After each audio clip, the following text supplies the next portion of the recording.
Godzilla is now in New York City.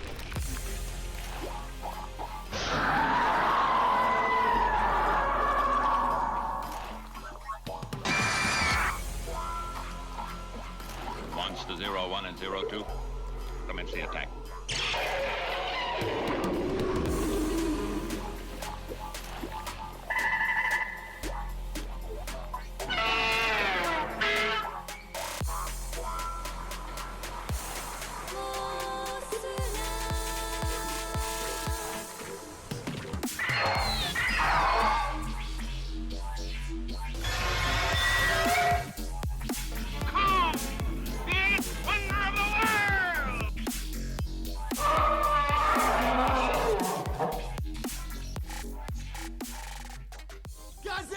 Hello, listeners, and welcome back to Stomp This Way. Andrew, how you doing? I'm doing all right. How are you? Doing good. It's a nice rainy day here in Oklahoma on a Saturday afternoon. We just got to our fifth movie on our Godzilla rewatch for the 2026 semi-annual sort of rewatch that we do. So, it's been a good day. Been a good day. Went to the drive-in last night. Got to see an outdoor movie. That was fun. Couple movies. Scary movie. They weren't, wasn't very good maybe, but it is what it was. But, yeah. But, Andrew, what are we here to review this week? We are here to review a glorious movie Yes. called Jaws 2. Jaws 2. That's right. So here we are. This is still kind of early in the days of big budget sequels, prior to movies like, Jaws 2 and Empire.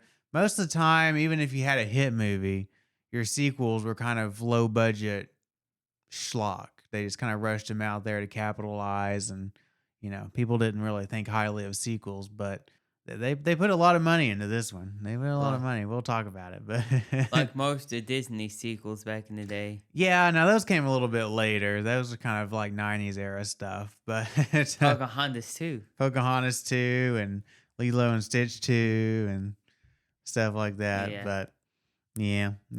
Anyway, you want some production trivia? Sure. Well, like the last movie, not maybe to the same extent of the last movie, but there's a whole lot that's been written and said in documentaries about the making of this film, and you can go out there and read it all. But I just got some of the highlights, and just give me a face. A lot of the highlights. I think I wrote down more on this movie than I did on the last movie. You mean all the highlights they had on IMDb? Wikipedia, IMDb, whatever. Yeah. No, not all of them. But anyway. So obviously, because of the success of Jaws, right? Universal, they wanted a sequel and they wanted it fast. They wanted Spielberg to come back, obviously, but he said from the start, no. I was actually listening to Spielberg's interview. He did the podcast, The Rewatchables, that Ringer Network, Bill Simmons show. And he said when they came and asked him to come back, he's like, guys, we blew up the shark. And they were like, well, there's another shark. He's like, no, there's only one Jaws.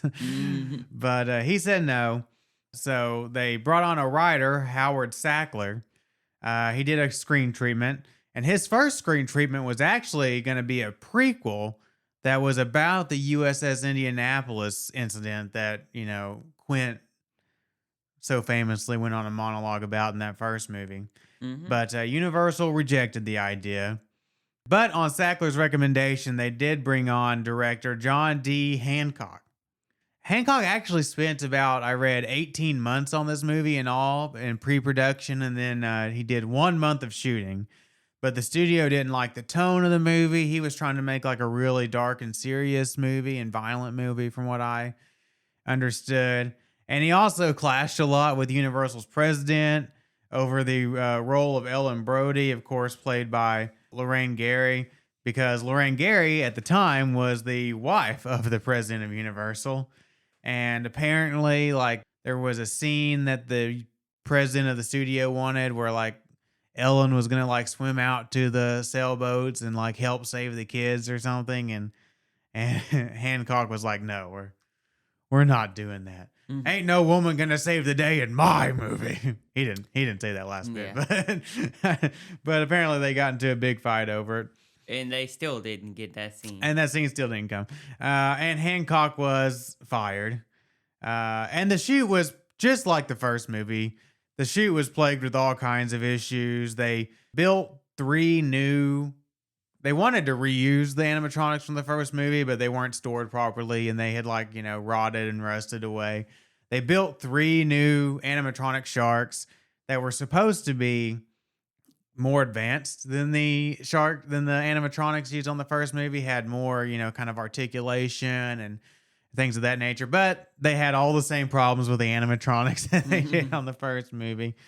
And of course, they filmed out in the ocean, all the issues that come with filming out in the ocean and all that kind of stuff. But they actually hired Gottlieb, who wrote the script was the main screenwriter really on that first movie, because they needed him to revise the script that Sackler had wrote for the movie. And Spielberg at one point actually came around to the idea of coming back, and he actually kind of wrote a script based on the USS Indianapolis idea. But he told them, guys, I got to finish this movie, Close Encounters. It's going to be a year before I can start shooting on Jaws 2. And the studio was like, no, we can't wait that long. So then the production designer, Joe Alves, and the editor from the first movie, who was given a lot of praise for what she did on the first movie, Verna Fields, they offered to co-direct, but the Directors Guild did not allow a member of the guild, which the first Hancock was a member of the guild, to be replaced on a shoot by non-members. So the Directors Guild shot that down. So they brought on this guy named, and I'm probably going to butcher his name, Jeannot Schwark. I guess he was French or something. Brought him on board. He was the one that actually ended up shooting the movie. The island in the film's climax was actually a floating barge covered in fiberglass rocks, because they couldn't use a real island, because a real island, the land slopes upward, obviously, as it rises above the surface, and that wouldn't allow them to get the mechanical shark right up against the shore like they wanted and operate it properly. But anyway. They filmed this movie, though, in various locations. They still filmed the town scenes in Martha's Vineyard. I was reading, it's kind of funny, that Martha's Vineyard, the town was kind of divided on on how they felt about the Universal crew at this point. Half of them were like, oh, they're bringing in money. It's fine that they're here. And there was another half of the town that was like, we're tired of these studio crews roaming around the town. Apparently they even had, some of them had t-shirts printed that was like, Universal go home at this. And they were just kind of sick of the whole thing. But the water scenes were filmed on Navarre Beach in Florida. So they filmed off the coast of Florida instead of in the Northeast. At one point, the teens in the movie were encircled by real hammerhead sharks. Because, in Florida, there are a lot of sharks. Yeah. And I was reading, the crew didn't realize that the teens were in real distress, because there was a scene where they were supposed to be acting distressed. They finally ended principal photography right before Christmas of 1977. And even in Florida, the actors were having to chew ice cubes to hide their breath. But they ended up doing 5 weeks of reshoots starting in mid-January with the teenagers. That following January, Scheider had a 3-picture deal with Universal, but he had quit I think the third film in that deal, The Deer Hunter, over some creative differences or something. Probably a big regret of his career, I imagine. The Deer Hunter, of course, went on to become an Oscar-winning classic. But Universal, I'm sure Universal threatened to sue him or whatever. But they said, hey, we'll let you fulfill your contract on Jaws 2. And Scheider absolutely did not want to come back for this movie. He threw a big fit. He had a total meltdown, I read, in a hotel at one point, trying to get himself fired from this movie, basically. But they ended up, to kind of get him to calm down, they gave him a very nice financial package. They quadrupled his salary from the first movie, and they gave him like a percentage of the film's profits on the back end. So that finally got him on set. But even when he was on set, him and the director like just absolutely hated each other, clashed all the time. Apparently, like he threw a big fit in front of the extras one day, so they called a meeting between the producers and Scheider and Schwark. And apparently, him and Schwark got into a big fist fight in this meeting that was supposed to bridge the two, and they had to break it up. Yeah, but apparently Scheider, I did read, he did eventually say once they got him to agree to actually come back, he's like, I'm gonna give it my best. I'll give it my all, because I think I don't want people to think that I'm giving a bad performance or something. Yeah, and we'll talk about it. I think that comes through in the movie. I actually think Scheider is a strong point of the movie, and maybe some of these tensions offset lent to some of that on-screen performance. But anyway, Andrew, you want to tell us what happened at the box office? Well, we actually have stuff that actually happened. Yeah.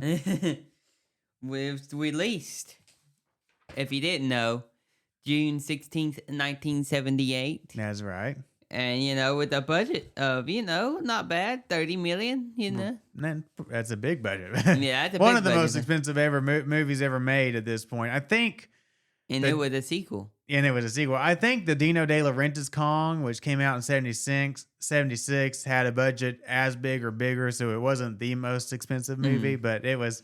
I was actually reading that one of the producers said that, we didn't even budget the movie beforehand because we knew that Universal would not approve a budget of $30 million, and we knew that's what it was going to take. So we just kind of like gave him a ballpark figure and started filming.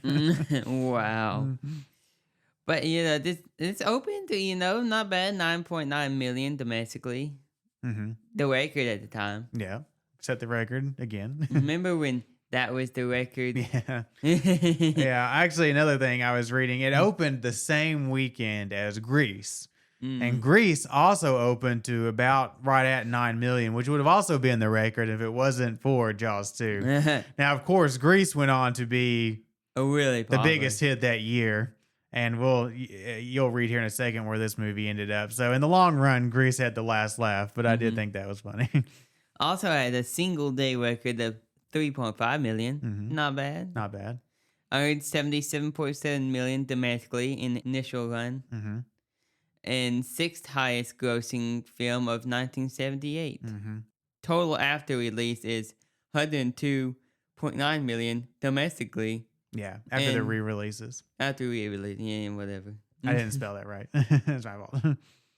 And 208.9 million globally. Yeah, so even if they just did spend 30 million on it, I think they got their investment back several fold. I was listening, I think it was on TikTok. I think it was a clip of the Big Picture, which is Ringer Network movie podcast, and they were talking about, a lot of people blame Jaws and Star Wars, for like creating kind of the modern climate of Hollywood where it's just like the studio, not that, Jaws and Star Wars are both great movies, obviously, but this kind of era where Hollywood just pumps all their money into these big budget, soulless summer blockbusters. And, the way of the kind of mid-budget artsy film has gone away. But I think they made a good point. They were like, it's really not those movies that ruined Hollywood. It's really probably you could come back to Jaws 2, because that's where studios learned that they could make big budget mediocre sequels and still make a lot of money. So it's really Jaws 2 that ruined Hollywood. Yeah. But anyway, let's listen to a trailer and we'll come back. We'll list off the cast and crew, read off a plot summary, and we'll talk all about Jaws 2. See you in a bit. Jaws 2. The terror continues. In all the vast and unknown depths of the ocean, how could there have been only one?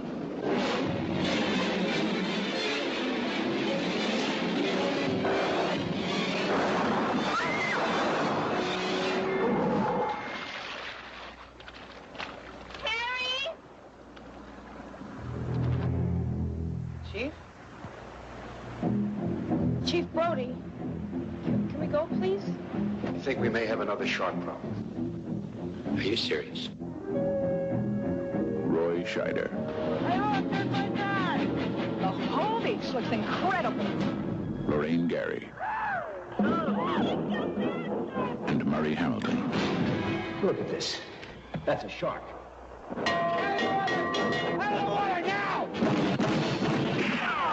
Look, Brody, you started a panic on a public beach. Now, what if somebody decides to sue us? That's a shark. Did you ever stop to think about that? And I know what a shark looks like because I've seen one up close. And you better do something about this one because I don't intend to go through that hell again. Don't press it this time. Mike is out there.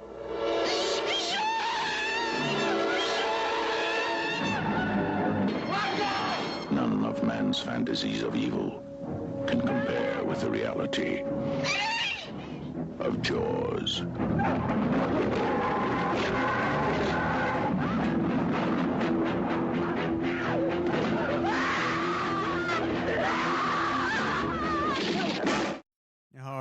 All right. There it was. That was like the original Jaws 2 trailer. But a pretty good trailer, I'll say, for the 70s. Anyway, this movie was directed by Jeannot Zwark, written by Carl Gottlieb and Howard Sackler, music by John Williams, once again, and starring Roy Scheider, Lorraine Gary, and Murray Hamilton. And the plot is more or less as follows. 4 years after the sinking of the Orca, 2 scuba divers are killed off the coast of Amity by another giant great white shark. Soon after, the shark attacks a water skier and the boat towing her, causing the vessel to catch fire and explode. When the carcass of a killer whale washes ashore bearing massive bite marks, Sheriff Brody becomes convinced that another man-eating shark has entered Amity's waters. Mayor Vaughn and the town council refuse to believe him. While monitoring the beach from an observation tower, Brody thinks he spots the shark and sparks a panic by firing his gun into the water, only for the target to turn out to be a school of bluefish. Embarrassed by the incident, the town fires him. Meanwhile, Brody has forbidden his teenage son Mike from going sailing with his friends. Defying his father, Mike sneaks out one morning, bringing his younger brother Sean along. As Mike, Sean, and a group of Amity teenagers sail into the bay, the shark attacks, damaging their boats and killing several of the teens. Later, Brody and Ellen follow an ambulance transporting a diver who was forced to the surface after an encounter with the shark. There, Deputy Hendricks informs Brody that Mike has gone sailing. Brody, Ellen, and Hendricks immediately set out aboard a police boat. Along the way, they encounter Tina, whose boyfriend had just been devoured by the shark. Brody flags down another boat to take Hendricks, Ellen, and Tina back to the shore while he continues the search for the teenagers. At the same time, an injured Mike and 2 other survivors head for shore aboard the only seaworthy boat left. The remaining teens drift helplessly toward the small island of Cable Junction. A patrol helicopter attempts to rescue them by towing their boats to safety, but the shark attacks, dragging the helicopter into the water. After reuniting with Mike, Brody learns that Sean is still stranded with the other survivors. Racing to their aid, Brody confronts the shark, but his boat is wrecked during the attack. In a final showdown, he lures the shark into biting an underwater electrical cable, electrocuting the massive predator. With the shark dead, Brody joins Sean and the surviving teens on Cable Junction, where they await rescue as the credits roll. More or less. More or less. More or less the plot. So, me and you have obviously seen this movie before several times. I will say, you said that you had revisited it pretty recently. Yeah. I have seen this one more recently than I have Jaws 3 and 4, but it's probably still been a few years since I've watched Jaws 2. So I was interested in coming back and seeing how well it held up, especially in such close proximity of watching the original Jaws. And, they get to the point pretty quickly, right? Yeah. Just like the first Jaws, we They have get to the point. a cold open, I guess if you want to call it that, where these 2 divers are, scuba diving. They're really investigating the wreckage of the Orca from the first movie. Yeah. They're 2 rich people. 2 wealthy people. They got nothing better to do. And they are attacked by another shark right here at the beginning. And, You see the camera going off. I'm not sure how the camera goes off several times by itself, but it takes a bunch of pictures. That'll come back into the plot later. But yeah, so we're going to bring back Roy Scheider as Sheriff Brody and Lorraine Gary as Ellen. And Lorraine Gary does have an expanded role in this movie, right? Maybe not as big as the president of Universal wanted, but what is she doing? She works for this big charity contractor guy in town, I think, who is kind of like trying to develop real estate on the island. They're opening this new hotel, and she's like his executive assistant or something. Yeah. And we're reintroduced. Sheriff Brody is running late for this charity event they're putting on at the opening of this hotel or something. I think she's like puts together the charity events. Be something like that. Yeah, so we get their dynamic. I was wondering, it kind of feels like here early on, maybe they're going to take some cues from the book, the original book, and kind of introduce some strain in their marriage because she's upset that he's running late. But they never really developed that into any real meaningful subplot. She's pretty supportive the whole movie, even when he kind of goes off his rocker. I mean, she gets frustrated, obviously, with the beach scene later, but also the kids are back.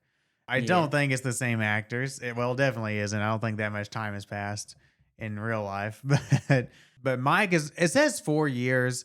Mike is now a teenager. He looks maybe like he's aged a little more than 4 years, but I guess kids age pretty fast at that age. I don't know. But he's probably, I mean, the actor's definitely, at least 17, 18. Yeah. He's probably playing like 15 or 16. I don't know. They said 17. Did they say 17? Yeah, maybe. Okay. Because he was going to get a job. Yeah. That's right. He was 17. They wanted him to get a job. And Mike and Sean, the kids are a lot bigger part of this movie. Yeah. Than they were in that first movie. They were really like barely a bleep on the radar. And here they're major characters in the movie. And that's one of the things about this movie is it feels a lot more like a slasher movie, right? Yeah. We're going to have a host of teens. And they're going to do a lot of screaming. A lot. And they're the ones that are going to be... They're most of the body count of this movie. I mean, but Roy Scheider has a lot of screen time in this movie. Yeah. He is still, I would say, the central character, the main character of the movie, especially in the first 2 acts. And so the movie's going to be, we're going to get, like we said, the 2 divers get attacked. They find the missing boat or the drifting boat, and they don't know where the bodies of the scuba divers are, and we're also going to get this scene really early on. I think I read probably the scene they had the most difficulty shooting, which was the water skiing incident, which probably is it the most infamous scene from this movie? I'd say it's right up there. Yeah. You know, there's a lot of things. This movie obviously does not have the cultural cachet of that first movie. In most respects, it falls short of that first movie, but I do think it probably has one of the most, if not the most famous taglines in movie history, right? The just when you thought it was safe to get back into the water or go back into the water, whatever it is. Probably, I would say, if not the most famous movie tagline in history, it's right up there with, in space, no one hears you scream and and things like that, which we got a poster that says right there in front of us. It's right up there with the classic movie taglines. But yeah, we get this water skiing scene where, you see the shark fin and comes after her and it gets the skier.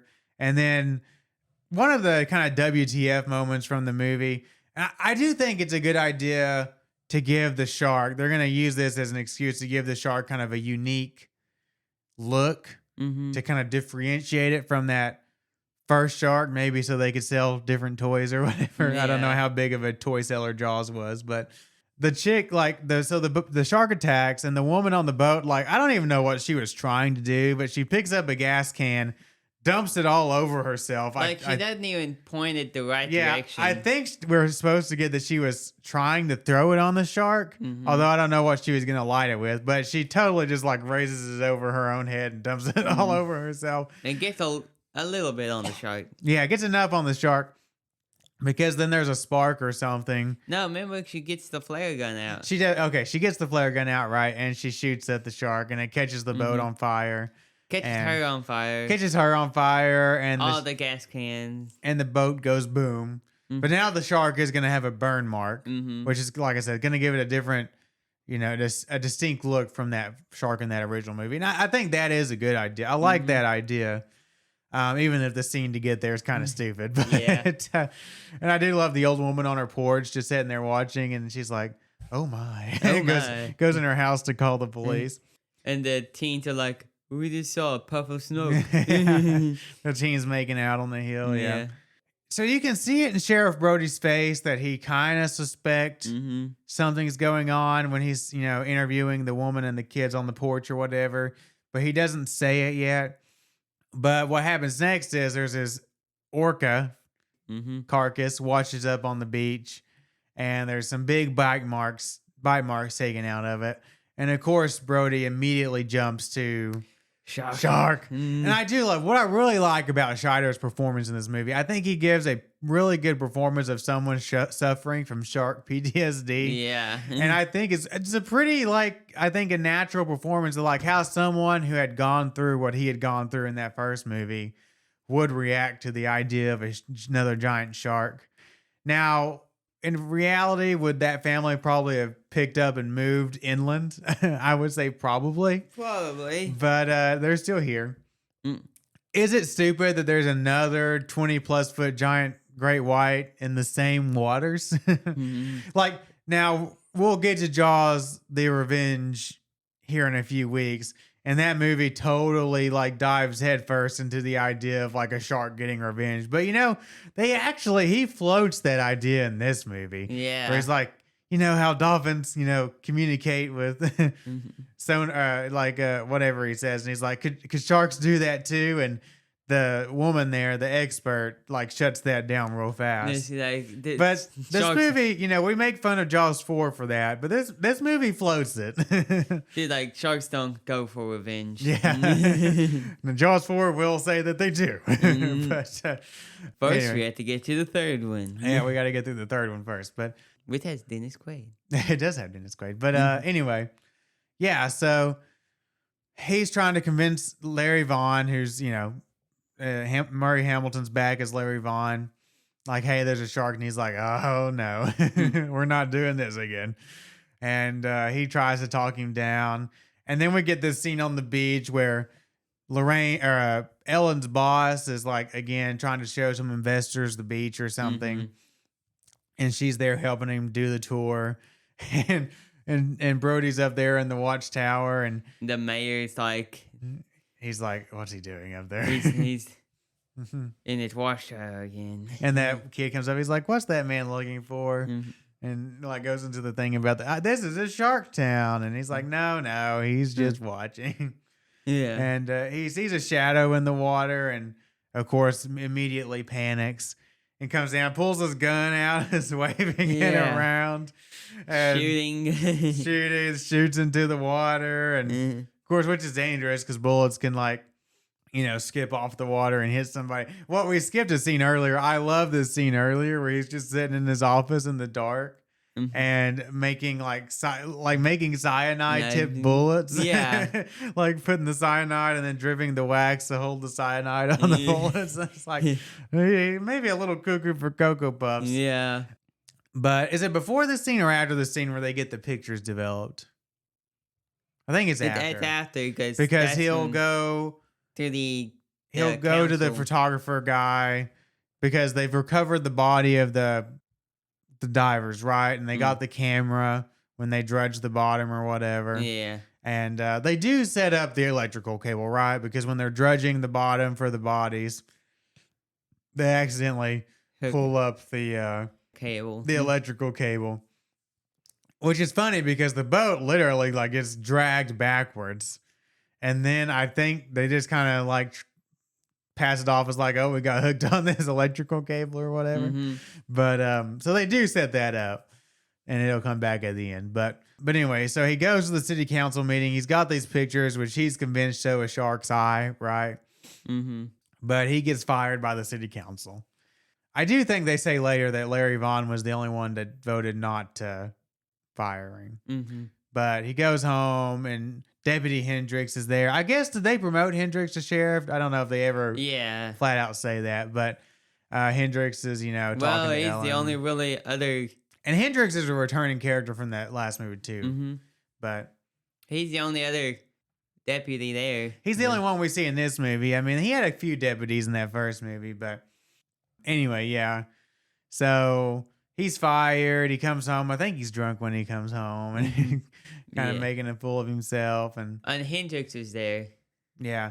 But Ellen is, Ellen, again, I thought they were going to kind of introduce the idea of some strain in their marriage, but Ellen's pretty supportive and, we'll be all right. And meanwhile, we've kind of skipped over this bit, but Mike is a pretty major part of this movie, right? The older son. Yeah. And him and his friends have been sailing out in the summer, but then when his dad started to suspect that there's a shark back, he's like, no, you're beached. You can't take your sailboat out. But there's also this girl, one of his friend's cousins is in town, and he's trying to basically hook up with this girl, or at least hook up is maybe the wrong term, but, date this girl or whatever, get in friendly with this chick. And he's embarrassed because she's starting to hang out with Larry Vaughn's son, Larry Jr., because Mike can't go out on the boats. And his dad's also made him get a job like painting the outhouse at the beach or whatever. And, he's upset about that. But anyway, so his friends talk him into sneaking out of the house and going sailing, right? And so really the third act of this movie, and I will say, that this is about 10 minutes shorter than the first movie, but the pacing is really terrible. Like that first movie, we said, like, even though it was really long for a creature feature at over 2 hours, Spielberg and his screenwriter paced that movie so well, like it doesn't even really feel like it. This movie, I didn't look at the time markers, but it feels like we go about an hour from when the boat attack sequence happens to when the shark finally scares that scuba diver back up to the surface and makes him get the bends. It feels like about an hour of screen time. Maybe it was more like 45 minutes. I don't know, but it's a long time. A long time we go without any shark action in this movie. But as we finally get into the third act, Mike sneaks out of the house. Sean catches him sneaking out of the house and threatens to wake up the parents if he doesn't take him with him. And they go out sailing. And Sean gets on a different boat with another chick so that Mike can have his girlfriend on the boat or whatever. Yeah. We've got it's just like a slasher movie. It reminds me a lot of a Friday the 13th movie. I mean, the skiing sequence, I think that's in one of the Friday the 13th movies. But there's this collection of teenagers that we have. We've got the nerdy ones. We've got the jock ones. We've got the kind of in the middle ones. We've got all the hot girls running around. And Mike is trying to get with the girl and all this. And third act rolls around. They're going to go out sailing. You've got this one couple that kind of, throughout the movies kind of distance themselves from the others because they're always trying to make out in private or whatever. Yeah. And it's funny, again, it reminded me of, I think it was Halloween 5, because there's Tina is one of the main, is the girl in this one. And he says her name a lot, Tina, but it reminded me a lot of, I think it's Halloween 5 where Danielle Harris is screaming, Tina, like at the top of her lungs the whole damn movie. Tina. And it made me think of another slasher movie. But anyway, the shark is finally, there's that team of divers out there and he scares the one to the surface and the guy gets the bends or whatever. Pretty good jump scare, I have to say, for a 70s movie. And Brody and Ellen, like Brody's driving Ellen to work and they see the ambulance go into the dock and they follow it. And that's where they see the guy. And that's where, Hendricks tells him, hey, your son went out sailing or whatever. So they get the police, blah, blah, blah. But anyway, the shark attacks and knocks the boyfriend out of the boat. And a pretty great sequence where I really like the third act of this movie. Pretty great sequence where the shark drags him and like rams him into the little boat. Yeah. And then they find Tina, like she's like hiding up under the bow or whatever. And Ellen and Hendrix and Brody are all on the police boat, and they get her out. And it is a I think a pretty solid scene where she's, shivering, and then she can't talk, and then she finally gets out. Shark! I think it's a pretty great sequence. And then Brody just like waves another boat over and sends Hendrix and Tina and Ellen on their way, and he's going to go out and get the kids. And I still like that Brody's not real comfortable in the water, and Hendrix is trying to like give him nautical direction, and he's like, just point. And he's trying to get the helicopter off the ground, go look for the kids. And anyway, so the shark's going to attack the kids, right? And it hits one of their boats, and they all go crashing into each other. And at one point, Mike like hits his head on like the mast or whatever, and gets conked out, and he's floating in the water. And I don't remember in what order the kids get eaten, but at one point there's the shot of where they're pulling Mike out of the water, and the shark grazes the boat, and they get him up just in time. And there's all that going on. And then they've got one boat that's really still seaworthy, so they put Mike on it, and they're going to sail it back to the shore to get some help. And then they take the rest of the boats and tie them together into like this giant floating barge thing to keep them all afloat. And float to Cable Junction. They're going to Cable Junction, but then the helicopter sees them, right? And again, we'll talk about it in effects. I think, and especially you can tell in several scenes, including this helicopter scene, this movie has real production values. This isn't like a cheapy sequel. I mean, they spent $30 million in 70s bucks on this movie. The helicopter comes down. He's gonna tow him in to Cable Junction, which is this little island. I guess Cable Junction, I guess it's like where all the undersea electrical cables like come together or something, just from the name. But it's just this little rocky outcropping thing.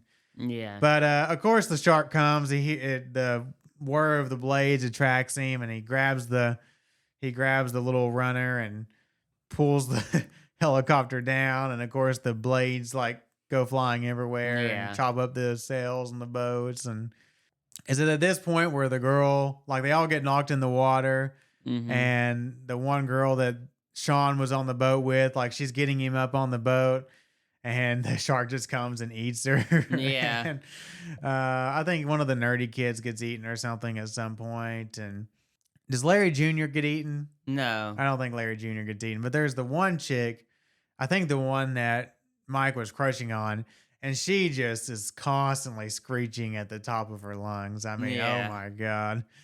But she'll survive, unfortunately. But anyway, they're floating towards Cable Junction, and she's stuck on the boat with Sean. Yeah, that's right. No, I'd hate to be stuck. Well, because Sean is on the boat by himself, right? And that's a big sequence after the one girl gets eaten. And he's just like totally like in shock and just clinging to the... They're trying to get him to grab the rope. Yeah, and the one kind of goofy kid is like, Sean, if you don't grab that rope, I'm going to break your ass. And they finally turns around and grabs them and gets on the boat with the rest of them. And the one guy falls off, and they have to pull him up. It's a whole sequence, but...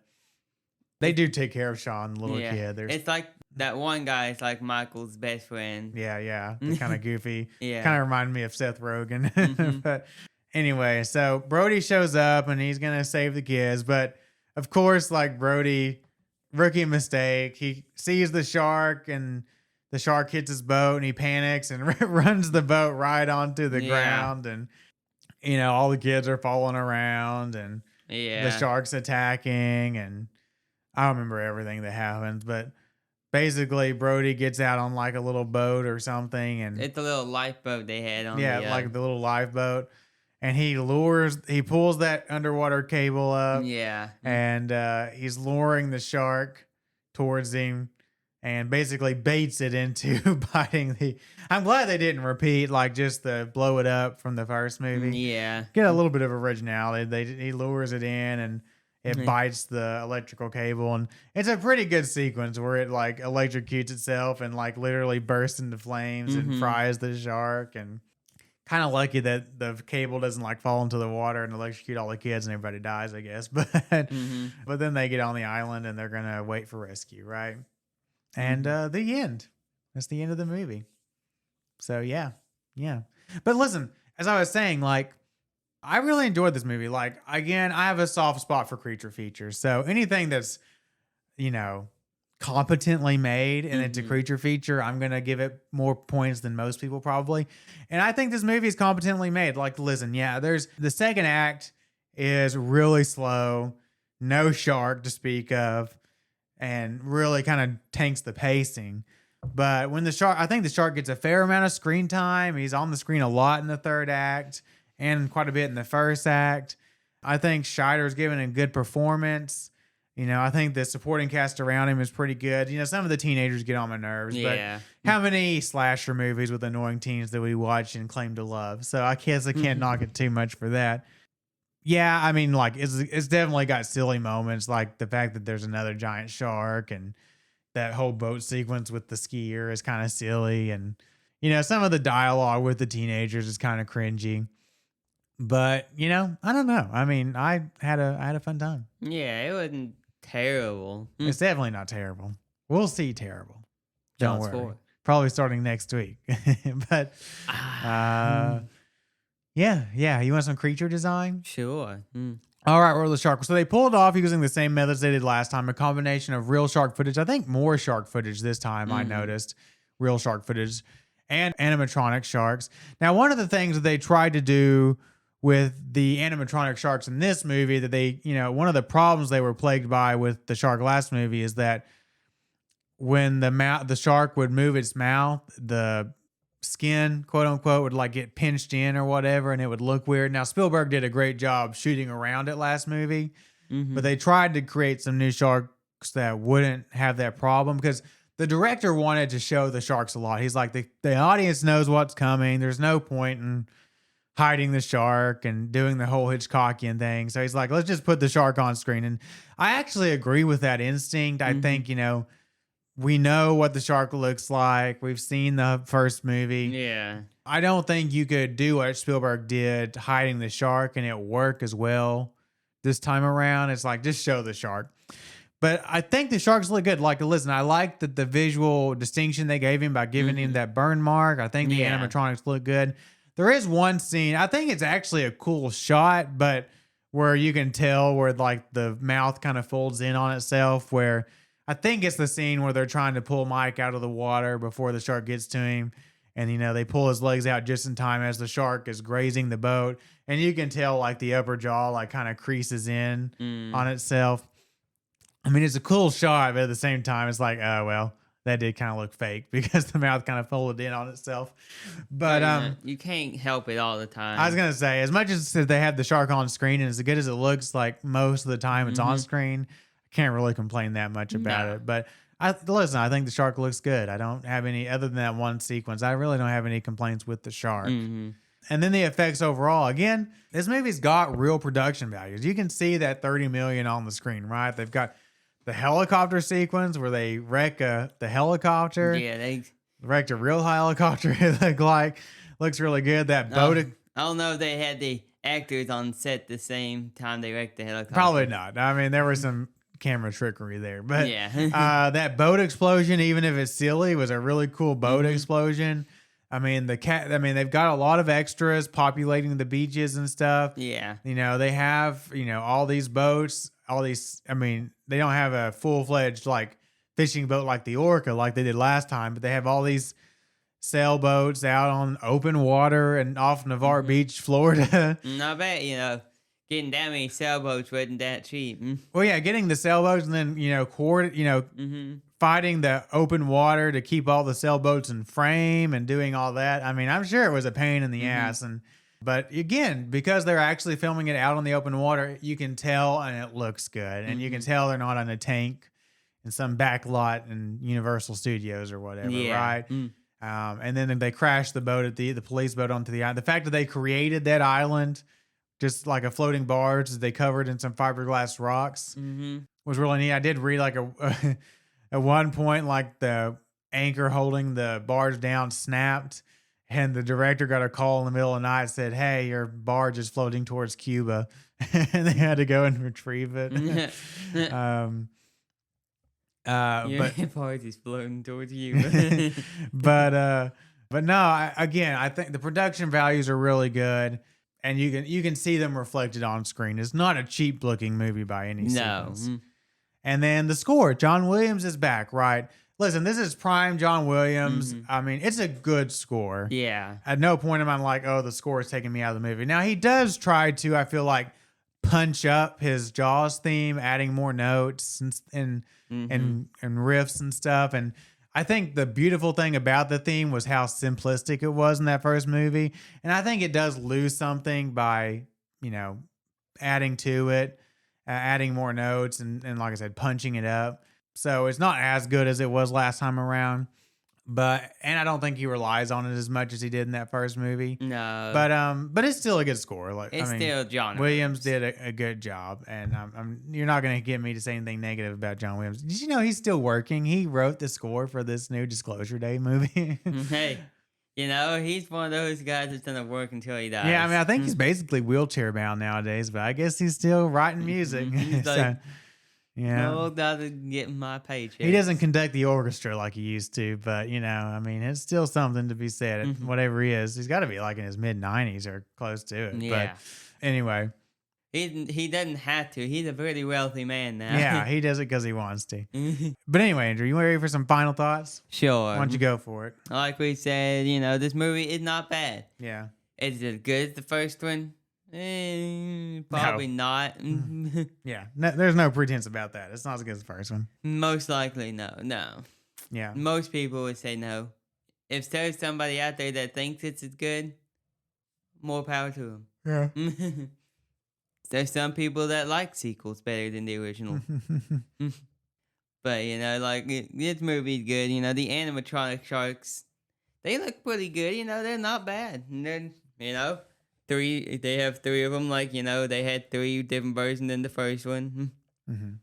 They still had same problems. Yeah. They still couldn't get them working correctly. Yeah. Even though they're supposed to be more high tech. Yeah. Nothing more high tech ever works like they say it does. No, never. But I think the actors did good. Just like last one, Roy, he was there. He was acting. He didn't, just show up on set and say lines. He actually tried to give it life. Yeah, Roy Scheider, I mean, despite his onset difficulties, he's giving a performance. He's not like some actors that don't want to, when they don't want to act, that just show up. Mail it in. And then they say a line or two, and they're like, yeah, there you go. Yeah. Even Nicolas Cage, even when he doesn't want to be there, he's just Nicolas Cage. He's just there. Yeah. I think half the time on that Spider Noir show we watch, he's just being himself. Man, that's what you hire Nick Cage to do, is just do Nick Cage. Yeah. But like I said, this movie's pretty good. Acting's good, score's good. John Williams there, you're not going to get a terrible score ever out of John Williams. Right. Even in his older days nowadays. Yeah. He's going to probably be nominated for another Oscar for Disclosure Day. I mean, that's pretty much a given. Like, if he does a score nowadays, you nominate him for the Oscar. But yeah, I'll give this movie, I'll give it a B+. All right. Yeah. I mean, listen, returning to this movie, I like I've said, I had a really good time. I think it holds up better than I remembered. I mean, yes, there's like a long portion in the middle of the movie with no shark, and it does get a little boring. And yeah, there's silly elements about the giant shark in the same waters, and the all the stuff with the teenagers. It's it's more of a teenager drive. It feels more like a teenager drive-in movie in terms of just the way they wrote it, even if it's not reflected in the budget. Feels kind of like a slasher movie at moments. The stuff with the boat at the beginning is kind of stupid, but no, I had a fun time. I think Roy Scheider is giving I really like Roy Scheider in this movie. He feels like he's really giving it a really good go at it, even if he was difficult on set. I have a soft spot for creature features, and if they have production values as good as this one does, and it's not all CGI blah, I'm gonna be pretty easy on it. And I think especially in the third act, the shark gets a lot of screen time. I have, aside from the one teenage chick just screaming her head off all the time, had a pair of lungs on her. I think this third act is a lot of fun. And listen, I think that this movie kind of gets a bad rap. I think it in an unfortunate position because it's, on the one hand, it's compared to its predecessor, which is one of the all-time great movies, period, right? And it is kind of a big drop off from that movie. Yeah. We all agree. But I also think it then kind of gets unfairly lumped in with its successors, Jaws 3 and 4, which are, as we'll discuss, truly terrible movies. And so I think it's just kind of caught an unfortunate middle ground. But I think Jaws 2, on its own, if you took it on its own merits, now, yes, is a lot of it, it's hard to do that because a lot of it is just copy and paste from that first movie. But if you just take it on its own merits, it's a pretty solid creature feature. Yeah. I mean, it's a lot better than like some of this crap we've been watching, Razorback and Grizzly and a lot of the other Jaws ripoffs. And I had a good time with this movie. I think I enjoyed this movie more than most. I'm gonna give it like I'll give it like a B. I think it's a fun time. But yeah. Will Deep Blue Sea 2 be as good? Probably not. You never know. It definitely doesn't have a $30 million budget. But a couple of news items I want to discuss here, pretty late breaking as of this recording. Apparently, they're going to remaster the video game Godzilla Destroy All Monsters, the Melee game. It's going to be remastered with new multiplayer function and new story mode. And they're going to release it on November 3rd, which is Godzilla's birthday, for PS5 and Xbox Series S and the Switch 2. So that's exciting. We'll definitely have to check that out when it comes out.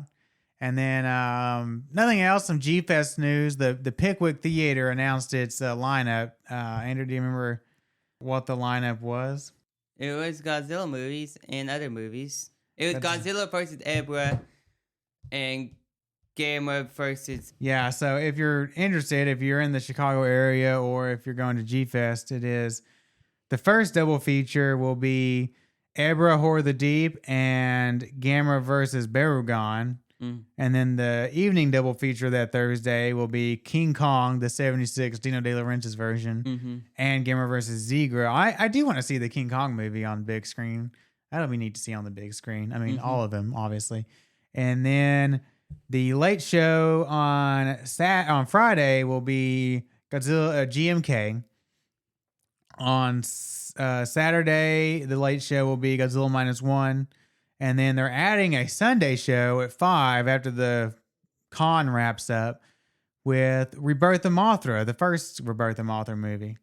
So, yeah, you can buy the movies individually. The double features will be $20 each. The single features will be $15 each. Or you can get their all-inclusive movie package for $150. It says a $200 value. But I don't know. They might be inflating that number a little bit. But that basically comes with, you get admission to all 7 movies, a T-shirt, refillable popcorn bucket, and all that kind of stuff. 5-minute early entry, I think, or something. So that's exciting. Me and Andrew are still debating whether we want to get it or not. We'll definitely go see the double features. The pass, $150 is a little steep. It feels like. I don't know if it's that great of a deal. Because if you just bought the tickets individually, it'd be $40, $55, $70, $85, be $100. Now, of course, then you had to buy popcorn and drinks separately for each one. I mean, if you're getting concession, you probably still come out a little ahead on the pass if you add in the T-shirt and everything. T-shirt and popcorn. But you still have to buy your drinks. I don't know. But I don't know. We'll think about it. I'm thinking about it. But we'll definitely see some of those. But any other news, Andrew, we need to discuss? Well, I can't think of much more. I can't really think of anything. That Monsters and Minions movie's coming out pretty soon. I did think if it's kind of coming out at a busy time with G-Fest in July and all that. If I had an open spot on the schedule, we might have reviewed it, even though we haven't reviewed any of the other Despicable Me or Minions movies. It does look like they're going to put some emphasis on some kaiju stuff. But if you're, if you want to go see that, that's coming out soon in July. But other than that, I think that's about all we have for you. Don't forget that you can always contact us at stompthisway1954@gmail.com. And you can find our website at www.stompthisway.wordpress.com. That's right. And we're also on social media on X, Instagram, and Facebook, all at Stomp This Way. And of course, next week will be Deep Blue Sea 2. Ooh. Direct to video. I got it on Blu-ray on a sale on Vintage Stock. So Deep Blue Sea 2 and 3 on Blu-ray. So look forward to that. And we'll be doing Deep Blue Sea 2, then Jaws 3, then Deep Blue Sea 3, then Jaws 4. And then we'll be going to G-Fest, which is about a month out now. So looking forward to all that. But anyway, as always, I'm Aaron. I'm Andrew. And we will see you next time.